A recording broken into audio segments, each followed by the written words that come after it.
Hello again and welcome back. Now this is going to be my second video for factoring by box method.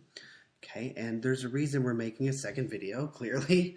And that's because you're not always going to run into a factoring problem where this first term is just 1, the a is a 1. Okay, it may be greater than 1, and that's what we're going to talk about today.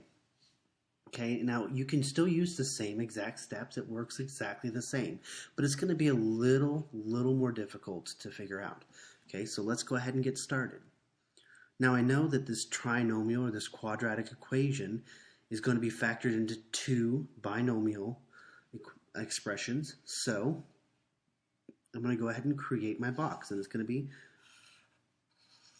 2 high and 2 wide. Okay, and I know that what we're going to put in this top left box here is going to be the x squared term, or 6x squared. And the number that's going to go down here, -6.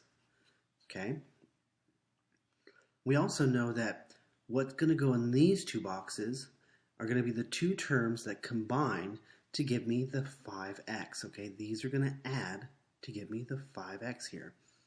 Okay, but we need to figure out what they need to multiply to. And so how we're going to figure out is we're going to find factors of the first term times the last term, okay, or 6x squared times -6.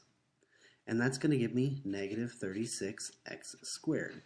Okay, so I'm going to find factors for this -36x squared. Now, in order to make this simpler, I'm just going to look for factors of 36. And I always want to start with the 1. Okay, and that's going to be 1 and 36. And remember, this x squared term is going to be shared between them. So there's going to be an x on both sides. And let's just start counting down. 2x and 18x. And then we're going to have 3x and 12x. Okay, 4x and 9x, that's going to give me 36.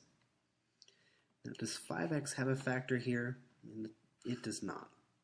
Okay, but 6 does. What about 7? No. 8? No.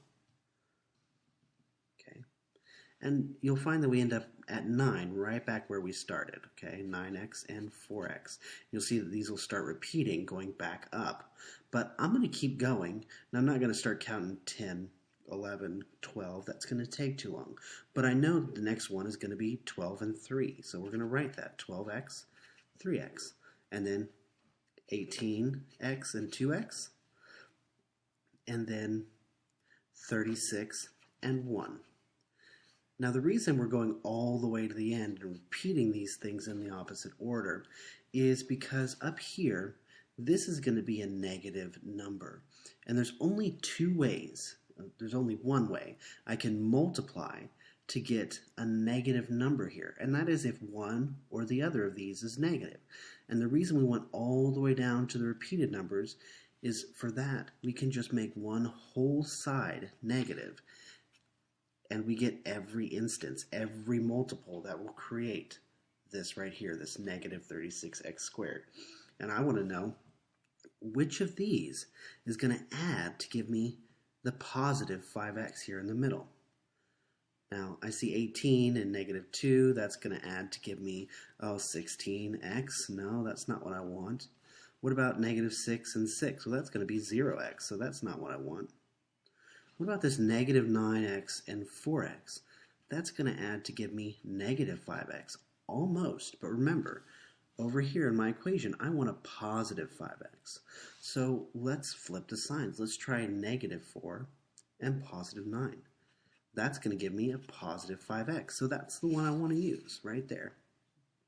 Okay, and I'm going to use this -4x term and 9x because we know that that multiplies to give me -36x squared, and it adds to give me a positive 5x. So let's go ahead and fill those in, -4x and 9x. Now that we've completed the inside of this box here, we're going to put our spaces for the binomials that are going to go on the outside. Okay, and then for each one of these, I'm going to look for GCFs, or greatest common factors. So let's start with this top one right here. What is the and I want to ask myself, of course, what is the GCF of the two below it? Okay, so what's the greatest common factor of 6x squared and 9x? Well, they both have an x term, okay? They both have x in them. But there's another part, okay? And you'll find anytime a is not 1, this is what's going to happen. You're going to get a number here too. And the greatest common factor between 6 and 9 is going to be 3. Okay. Now let's look here.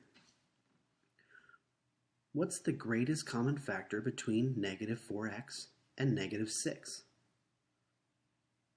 Well, that's going to be a negative 2. Okay? And anytime the box below or next to it is negative, you always want to make that term a negative, okay? So over here, if this 9x was negative, I would want to make this a negative here, okay?